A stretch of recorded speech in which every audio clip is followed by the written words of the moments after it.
Tetapi dengan uang yang sedikit itu mampu melayani kabupaten ini sampai 10 kecamatan sampai 117 desa itu merasakan pembangunan kabupaten.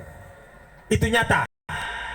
Semua infrastruktur yang kita rasakan hari ini adalah infrastruktur 2005-2010. Tidak ada yang tersembunyi. Ini bukan memfitnah. Ini kenyataan. Lalu tahun 2015-2020 APBD kita itu sudah 1 triliun 9 miliar yang diungkapkan oleh Bapak Suleman Mantai Bobir tadi. Sudah 4 kali lipat dari 2005-2010. Lalu pertanyaannya, uang itu kita apakan? Mana? Ini uang rakyat yang perlu dipertanyakan. Ada di mana? Mau pakai ke mana? Harus dipertanggungjawabkan. Sikat dia. Jangan bilang kita pemerintahan bersih. Iya, sampai pembangunan pun tidak ada. Bersih. Apa yang bersih? Memang pembangunannya tidak ada. Mana? 5 tahun mana? Sekarang punya uang desa sudah sendiri. Desa itu kabupaten tidak lihat lagi infrastrukturnya karena dia punya anggaran ada sendiri. Uang kabupaten itu untuk melayani kabupaten dan 10 kecamatan. Tapi kita mulai dari kecamatan. 10 kecamatan ada pembangunan apa? Kalau orang-orang sekarang ada di desa kecamatan. 10 kecamatan tidak ada pembangunan apa-apa. Kalau dia presentasikan tentang 9 puskesmas, itu Jokowi untuk daerah terdepan. Lalu kita kembali ke kabupaten ini. Apa yang dibuat dengan uang 5 triliun rupiah itu selama 5 tahun? 5 triliun ini 5.000 miliar. Uang yang sangat banyak. Kita potong-potong dengan uang belanja rutin pegawai. Kita masih bisa belanjakan dengan 2,5 triliun untuk pembangunan. 2.500 miliar kita bangun kota baru. Bukan lagi kabupaten sekarang ini, kita bangun kabupaten baru. NBD dengan uang itu dia membangun kabupaten baru di Moa.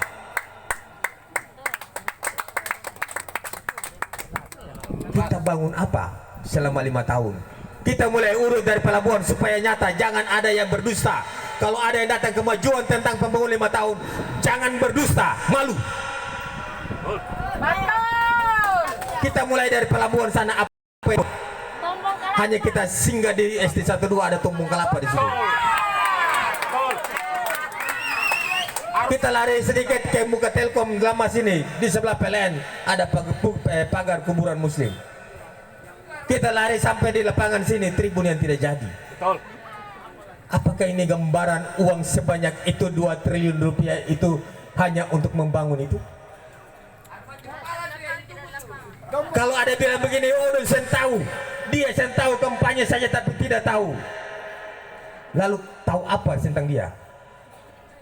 Kalau daerah lain sana sudah 10 kali 10 tambah 10, 30 tambah 30, kenapa ketemu baru 1 tambah 1? Jangan bilang ketemu orang bodoh, ketemu semua orang bodoh pemerintahan kita tidak tahu. Tetapi kalau urusan pembangunan kita tahu.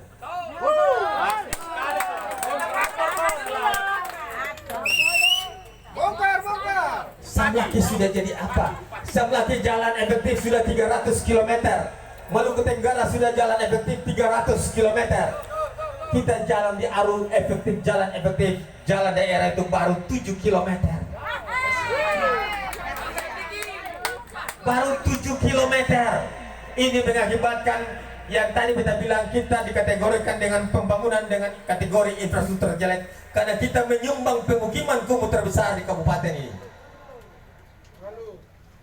Kita menyumbang pemukiman kumuh terbesar. Di Dauk masih terjadi tumpukan manusia di dalam lumpur, di atas laut, tidak tertata kolam bom, besi tua, siwa 5, perek, pantai, sampai di Wangel sini masih tetap seperti ini.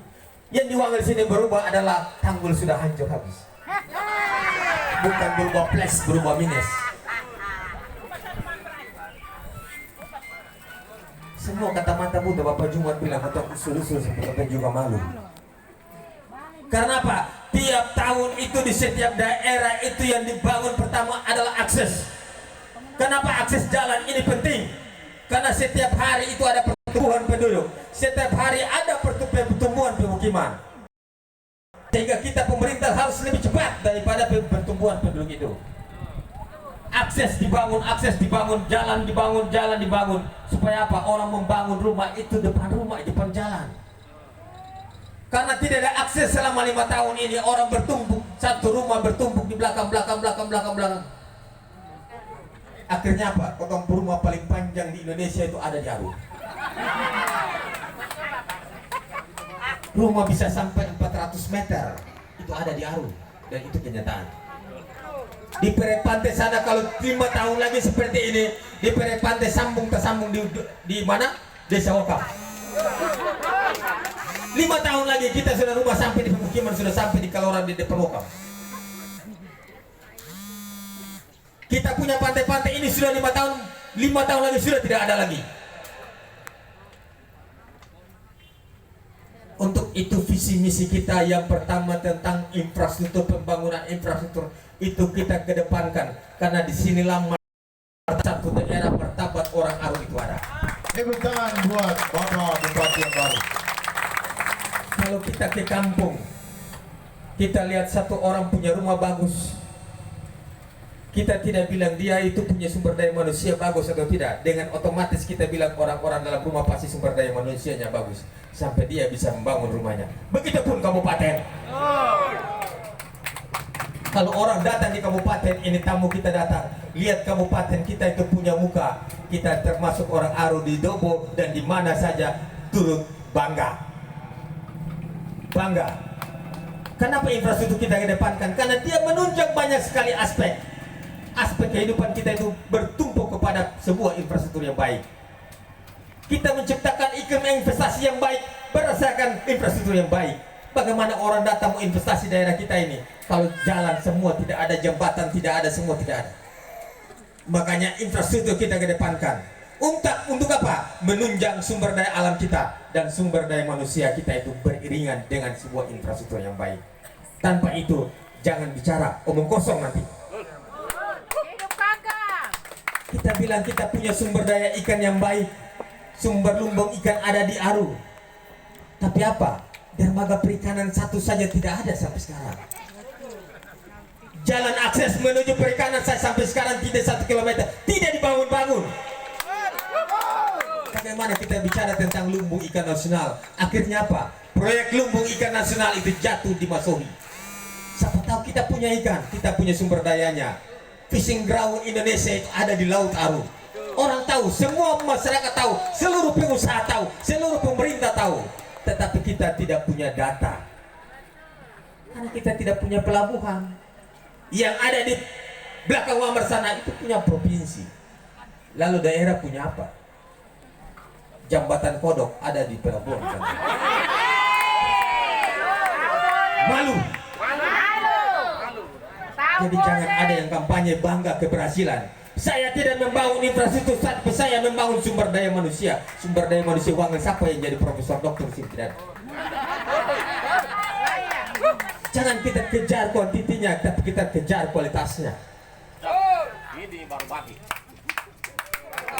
Untuk itu kita masuk ke pertanyaan tadi, Bapak Om Petu tadi tentang abrasi pantai dan jalan dari Jarawangel. Itu yang tadi kita jawabkan. Ke depan kita akan membangun master plan kota dulu kabupaten ini. Pulau Wamar ini garis lintangnya cuma 5 km. Garis lintang pulau ini cuma 5 km, sangat kecil, kayak satu perumahan Citraland di Jawa.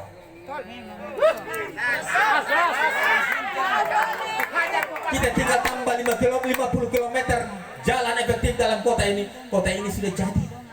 50 km itu baru 250 miliar. Kita punya uang 1 triliun, masih terlalu gampang.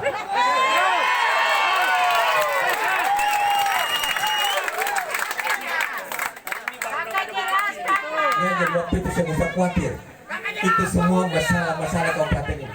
Jadi dari setiap kampanye, setiap calon bupati harus pertama menguasai apa? Seluruh persoalan di kabupaten ini. Dia harus banyak tahu tentang kabupaten ini. Dari Warelau sampai ke Batu Goyang, dia harus tahu orang Warelau sana makan apa, dia punya pencarian apa. Terus Batu Goyang pun demikian. Betul. Supaya apa? dia bisa tahu kesusahan, kelemahan, keuntungan sang.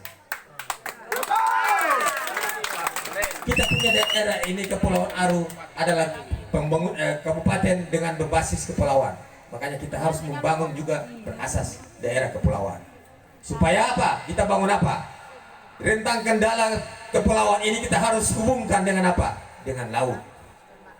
Transportasi laut yang massal dan pasti kita harus bangkitkan dulu.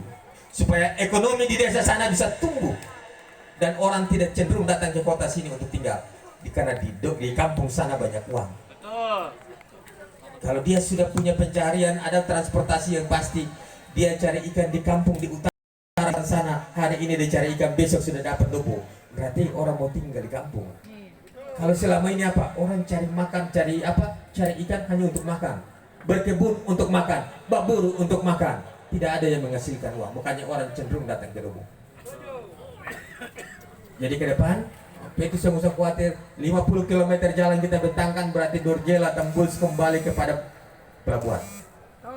Jadi kita buat jalan lingkar lama itu sudah dalam master plan kita. Jadi untuk mengukur kinerja seorang pemimpin, kita punya kinerja ke depan 5 tahun. Kita bangun master plan dulu. Kabupaten ini mau jadi apa 5 tahun, termasuk Wangel mau jadi apa 5 tahun. Ini bukan lagi jadi desa nanti sebentar. Ini karena sudah masuk area bandara. Ini bukan masalah desa. 5 tahun kita akan pampangkan itu di semua RT, kelurahan dan desa Wangel, Dorjela, Marbali akan mau jadi apa. Kita pampangkan supaya masyarakat itu menjadi pembelajaran bagi masyarakat, evaluasi kinerja pemerintah 5 tahun ke depan. 5 tahun ini, tahun pertama jadi apa, tahun kedua jadi apa, tahun ketiga jadi apa, tahun keempat jadi apa.